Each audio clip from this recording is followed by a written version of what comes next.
गजाननं भूतगणादिसेवितं कपीतजम्बूफलचारुभक्षणम् उमासुतं शोकविनाशकारकं नमामि विघ्नेश्वरपादपङ्कजम्। कृष्णाय वासुदेवाय हरिये परमात्मने प्रणतः क्लेशनाशाय गोविन्दाय नमो नमः। ओम श्री महापुरुष देवाय नमः। ओम श्री गुरुदेवाय नमः। ओम आनंद स्वरूप भगवान की जय। ओम शांति स्वरूप भगवान की जय। हमारा चिंतन गीता अध्याय 7 श्लोक 8 पर चल रहा है।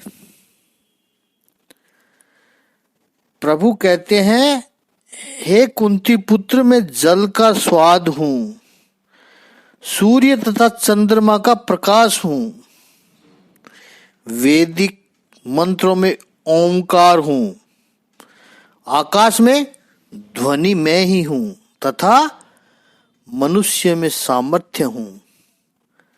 भगवान बड़े अद्भुत स्थान बताते हैं। कल हमने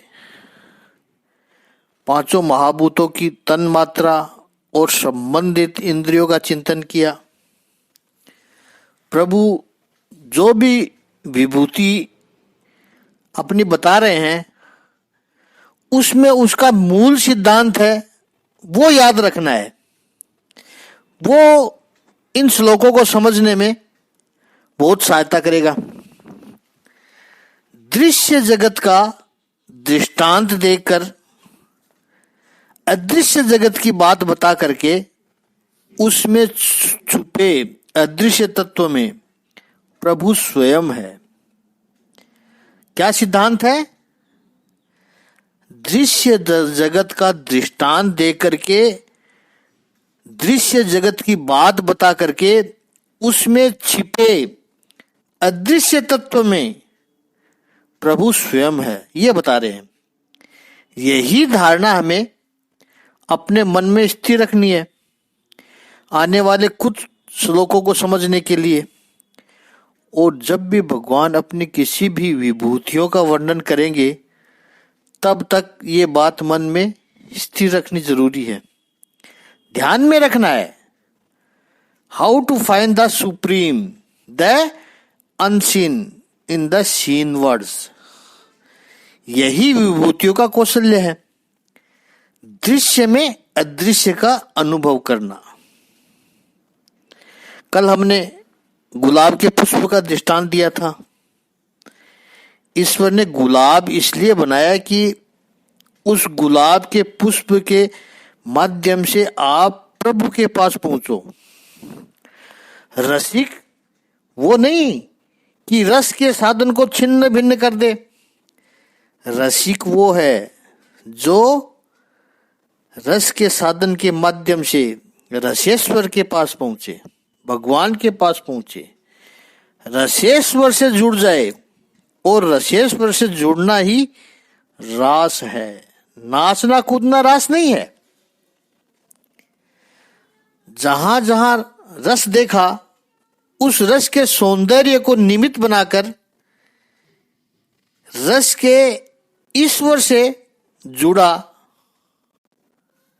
और रास की अनुभूति की। इसे कहते हैं उपासना, इसे कहते हैं भक्ति। और ये भक्ति ही परिणाम है ज्ञान और विज्ञान का, ज्ञान और विज्ञान के समन्वय का। जब तक विज्ञान के ऊपर ज्ञान की लगाम नहीं लगेगी तब तक विज्ञान निरंकुश होगा। और निरंकुश विज्ञान आपके रस को छिन्न भिन्न कर देगा। जिस क्षण विज्ञान के ऊपर ज्ञान की लगाम आ गई, विज्ञान के ऊपर ज्ञान का अंकुश आ गया, फिर ये ज्ञान और विज्ञान का समन्वय आपके सौंदर्य में अभिवृद्धि करेगा और उसमें उन्नति करेगा और रसाधिपति से एक रूप करके रस का अनुभव कराएगा। रसो हम अपसु कौन्तेय। आप 7वें अध्याय का स्मरण कर रहे हो भगवत गीता में। तो अब जब भी जहां भी सौंदर्य देखो तो इस भगवत गीता के चिंतन को याद करके उस सौंदर्य में परमात्मा की अनुभूति अवश्य करना है। जीवन में जहां भी आनंद आए उस आनंद के क्षण में एक बार परमात्मा का स्मरण करना। जब कोई व्यक्ति ईश्वर का धन्यवाद करे वो प्रभु को बड़ा अच्छा लगता है। क्रिकेट में कोई बैट्समैन सेंचुरी बनाकर अपने बैट को ऊपर करके प्रभु का धन्यवाद करे, या कोई बॉलर विकेट लेकर ऊपर देखकर प्रभु का धन्यवाद करे, वो एक उपलब्धि है उसकी। अनमोल क्षण होते हैं, उसको आनंद मिला, लेकिन उस आनंद के क्षणों में परमात्मा को भूला नहीं है। ऐसे ही हमें भी नहीं भूलना है। श्रीमद् भगवद गीता का जो पॉजिटिव एटीट्यूड है, भगवान श्री कृष्ण का जो उपदेश है, वो जीवन से दूर भागने की बात नहीं करते हैं, छिन्न भिन्न करने की बात नहीं करता है। रसो हम अपसु कौन्तेय। भगवान कहते हैं वो मैं हूं अर्जुन, वहां तू मुझे देख। प्रभास्मि शशि सूर्ययो। चंद्र सूर्य है, उसमें जो प्रभा है वो मैं हूं। अब देखो, पहले जल तत्व आया, दूसरा तेज तत्व आया है। तेज तत्व की तन मात्रा है रूप, ये हमने चिंतन किया था। रूप तन मात्रा की दो शक्तियां हैं, एक प्रकाशिका शक्ति, दूसरी दाहिका शक्ति। तेज में ये दो बातें हैं, तेज या तो प्रकाशित करे या जलाए। सूर्य का जो तेज सामान्य स्थिति में जो प्रकाशित है, उसी को ही यदि आप मैग्नीफाइंग लेंस लेकर के देखोगे और सूरज की किरणों को एकत्रित करोगे, छोटे से बिंदु में करोगे एक जगह ही, तो वो रुई या कागज को जला देगा। सामान्य रूप में जिस सूरज की किरण में प्रकाशिता शक्ति थी, वही दाहक शक्ति बन गई। तो रूप तन की मात्रा की ये दो शक्तियां हैं। प्रकाशिका जो शक्ति है वो ही प्रभा कहलाती है, और दाहिका शक्ति है जलाने वाली, वो भी तेज है।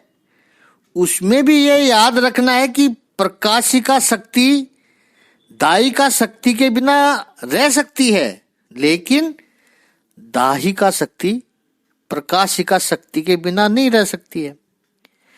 प्रकाशिका शक्ति ही है, लेकिन मैग्नीफाइंग ग्लास के कारण वो दाहिका शक्ति है। फिर भी उसमें प्रकाशिका शक्ति तो होती है। दाहिका शक्ति में प्रकाशिका शक्ति तो होती है। चाहे कितने ही अंधेरे में जलाओ, प्रकाशिका शक्ति होगी ही।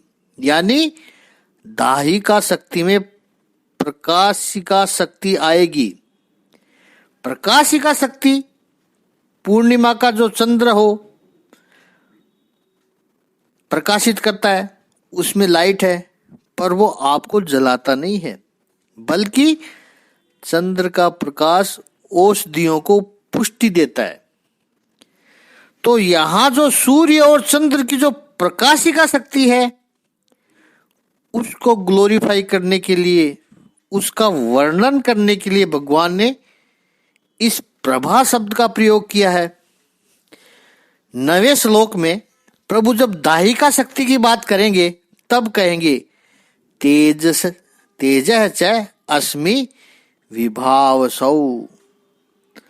वहां तेज शब्द दाहिका शक्ति का प्रतीक होगा। अग्नि का तेज मैं ही हूं। तो यहां प्रभु कह रहे हैं सूर्य और चंद्र में मैं प्रभा हूं। प्रणवय सर्व वैदेषु, प्रणवय सर्व वैदेषु, सभी वेदों में मैं प्रणव हूं। इस प्रणव शब्द की जितनी भी व्याख्या करे वो कम है। सृष्टि का आदि स्वर है प्रणव, वेदों का सार है प्रणव। सबसे पहले ओंकार प्रकट हुआ, उस प्रणव में से त्रिपदा गायत्री उत्पन्न हुआ। तत्सवितुर वरेण्यम, ये पहला वर्ण गायत्री का, दूसरा पद गायत्री का भृगो देवस्य धीमहि, और तीसरा पद धियो यो ने प्रचोदयात्, ये प्रणव से उत्पन्न हुए, यानी ओम शक्ति से उत्पन्न हुए। प्रणव, ओम ही प्रणव है। ये त्रिपदा गायत्री प्रणव में से उत्पन्न हुआ, और उस गायत्री में से वेद त्री उत्पन्न हुई। त्रिवेद जिसे बोलते हैं हम, वो उत्पन्न हुए। वो कौन से है? ऋग्वेद, यजुर्वेद और सामवेद। प्रणव की, ओम की कई उपासना पद्धति है, जैसे हरि ही ओम, ओम तत्सत, हरि ही ओम तत्सत। और ओम की आराधना का जो परिणाम मिलता है वो कितना बड़ा है। शास्त्रों में कहा, मानो कि भारतीय संस्कृति का सारी संपत्ति नष्ट हो जाए, भारतीय संस्कृति की। भगवान करे ऐसा कभी ना हो, और ओंकार रह जाए, वो रहेगा ही, तो सारी संपदा जो नष्ट हुई थी उससे कई गुना संपदा वापस आ जाएगी। लेकिन ओम यदि खो गया तो फिर ये सारी संपदा बचेगी भी नहीं। और ये ओम की शक्ति सबसे पहले भारतीय ऋषियों ने प्रकट की है। उसके बाद दूसरे संप्रदायों में ओम को अपनाया या अपनाना पड़ा उनको। बाकी कोई सिद्धांत स्वीकार किया न किया, अपनाया न अपनाया, वो उनकी मर्जी, उनकी समझदारी। लेकिन ओम को सभी ने स्वीकार किया। कुछ लोगों ने उसके स्वर को, उसकी ध्वनि को डिस्ट्रॉय कर दिया, लेकिन वो मूल ओम ही है। अब जैसे दो धर्म, जैनिज्म में और बुद्धिज्म में जो सनातन संस्कृति की परंपराएं हैं, वो कोई अलग माने वो अलग बात है। आज उस पर चर्चा हम नहीं, उसमें नहीं जाना है, उसको छोड़ो। लेकिन है सनातन संस्कृति, क्योंकि भगवान महावीर ने ये नहीं कहा, कि कभी भी नहीं कहा कि मैं आर्य संस्कृति का नहीं हूँ। भगवान बुद्ध ने भी कभी नहीं कहा कि मैं सनातन संस्कृति से अलग हूँ।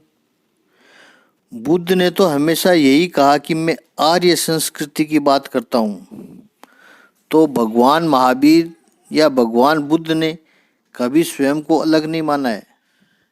पीछे चलने वाले लोगों ने अलग अलग संप्रदाय बनाए, फिर उनमें भी अलग अलग संप्रदाय बना दिए, अपने विचारों को थोपा है।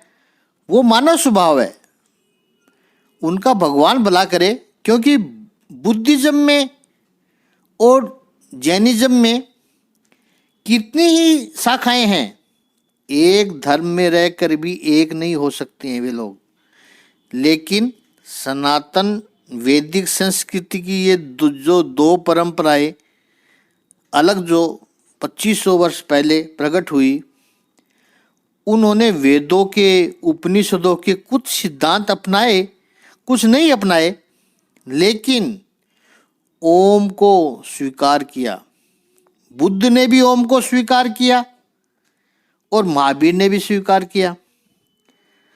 जो परंपराएं आर्य संस्कृति से सीधा संबंध नहीं रखती है, अपने स्रोत को कुछ अलग समझती है, उन लोगों ने भी आर्य परंपरा में से ओम को स्वीकार किया। मिडिल ईस्ट में, मध्य एशिया में जो परंपरा चली उसमें भी आमीन वो स्वीकार किया। आमीन क्या है? ओम ही है। वेद के ऋषि जब यज्ञ करते थे तो उनमें मंत्रों के अलावा दूसरी बातें नहीं होती थी। दूसरी बात वो, और मंत्र के अलावा वो मौन रहते थे। तो दूसरी बात यानी आगे क्या करना है, तो ये पूछने के लिए, बताने के लिए वो ओम शब्द का ही उच्चारण करते थे। जैसे कोई पूछे अब क्या करना है, तो वो ओम शब्द का उच्चारण करता था। ओम ओम मतलब अब क्या करना है। और हकारात्मक पॉजिटिव बात होती तो उसको दूसरा सामने वाला ऋषि उनको कहता आमीन। आमीन कहते थे, मतलब जो कर रहे हो सही कर रहे हो। एशिया से भी आगे अब यूरोप में जो परंपराएं चली, यहाँ किसी परंपरा का नाम लेकर नहीं कर रहे हैं, लेकिन आप समझ जाएंगे, कुशल हैं आप, समझदार हैं आप। वहाँ भी ईश्वर तत्व को बताने के लिए उनसे पूछा कैसा है भगवान, तो वो यही कहते थे, ओमनी प्रेजेंट, ओमनी साइंट, सर्वज्ञ है, सर्वभूत है, सर्वव्यापी है। तो क्या आया? Omnipresent, omniscient. उन्हें स्वीकार करना पड़ा। ओम एक अद्भुत ध्वनि है। यूं देखो तो उसमें कोई अक्षर प्रकट नहीं होता है, लेकिन सारे अर्थ उसमें समाये हुए हैं। अध्यात्म शास्त्र के तो है ही, लेकिन योग मार्ग के भी, इवन मंत्र योग की भी सारी साधना है। वो सारी साधना के रहस्यों की कोई अगर मास्टर की होगी तो वो है ओम। समग्र विश्व में मनुष्य ने सत्य को प्रकट करने की, सत्य की अनुभूति करने की जितनी यात्राएं तय की है, उन सभी में ओम शामिल है। बीज मंत्र की तरह ओम समाया हुआ है। मैं ओम ईश्वर का वाचक है। ये ओम ईश्वर का वाचक है। हर मंत्र में ईश्वर के सारे नाम आपने बनाए, संसार ने बनाए, ऑल द पीरियड, अलग अलग नाम, अलग अलग पूजा पद्धति, अलग अलग विचारधाराएं, वो सब ठीक है। प्रत्येक व्यक्ति की अपनी अपनी श्रद्धा होती है, लेकिन ईश्वर तत्व का संस्कृत की दृष्टि से कहें तो प्रत्येक वाच्य का कोई वाचक होता है, आइडेंटिटी फिक्स होती है उसकी। जैसे हाथ घड़ी एक ऑब्जेक्ट है, तो ये जो ऑब्जेक्ट है उसे कैसे पहचाने हम? उसका कोई वाचक होना चाहिए, नाम होना चाहिए। तो हमने उसका वाचक रखा, नाम रखा घड़ी, वॉच। जैसे आदि मानव ने पहली बार आम के पेड़ के ऊपर फल देखा, खाया, मीठा लगा, तो उसने सोचा क्या कहें इसको, इसे, ताकि दोबारा लोगों को समझा सके। तो उसने रखा, आम का नाम रखा आम। जैसे छोटे बालक का विकास होता है, प्रत्येक जो वाच्य है, वाच्य यानी ऑब्जेक्ट, उसका एक वाचक होता है।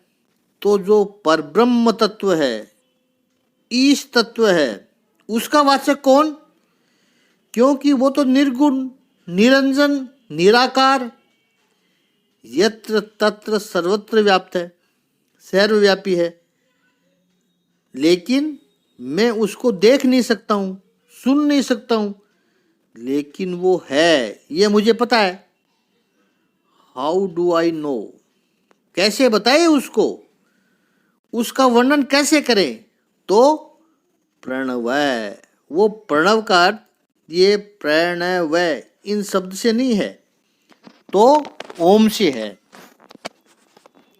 ये ओम स्वर ही प्रणव है। तो जब भी ईश्वर की बात चले या कोई मंत्र बोलना हो तो पहले ओंकार होना चाहिए, प्रणवय। प्रणव का भी जो अर्थ है, जैसे नव का अर्थ है नया, न्यू, नूतन, तो प्रणवय जो हमें हमेशा नूतन है, कभी प्रणव पुराना नहीं पड़ता है, ओमकार है। श्रुतिकारों ने तो यहाँ तक बताया है कि यदि आप मंत्र की आराधना करें और मंत्र के आरंभ में प्रणव का उच्चारण न करें तो वो मंत्र निष्फल हो जाता है। जैसे कोई मशीन हो, कैसी, बैटरी ऑपरेटेड हो, और मशीन का आप इस्तेमाल करना चाहते हैं और अंदर का पावर निकाल दो, बैटरी निकाल लो, उसके शहद निकाल लो, फिर वो मशीन क्या काम का, किस काम की? कोई काम नहीं कर सकती। ऐसे ही प्रणवय ये सभी मंत्रों की, सभी क्रिया पद्धति की, सभी उपासनाओं की ऊर्जा है, ऊर्जा का स्रोत है प्रणवय। बड़ा प्रसिद्ध मंत्र है वेद का, ओमकारम बिंदु संयुक्तम नित्यम ध्यायन्ति योगिने। बिंदु संयुक्त जो ओंकार है उसका योगी लोग नित्य ध्यान करते हैं। क्यों? कामदम मोक्षम चेव ओमकाराय नमो नमः। जो कोई अपेक्षा लेकर ओंकार की आराधना करते हैं तो उनकी अपेक्षाएं पूरी हो जाती है, उनकी कामनाएं पूरी हो जाती है। और जिनको कोई कामना नहीं है, मात्र मोक्ष की अभिलाषा है और ओंकार की आराधना करते हैं तो उनको मोक्ष की प्राप्ति हो जाती है। कामदम मोक्षम चेव ओमकाराय नमो नमः, ऐसा ओम है। बार बार इसका उच्चारण करने से, उसकी आराधना करने से जीवात्मा को केवल परमात्मा की अनुभूति होती है, ऐसा नहीं है। केवल अनुभूति होती है कहना अधूरी बात होगी, परमात्मा का सानिध्य प्राप्त होता है, निकटता प्राप्त होती है। आगे का चिंतन कल करेंगे। ओम श्री सच्चिदानंद भगवान की जय। ओम श्री आनंद कंद भगवान की जय।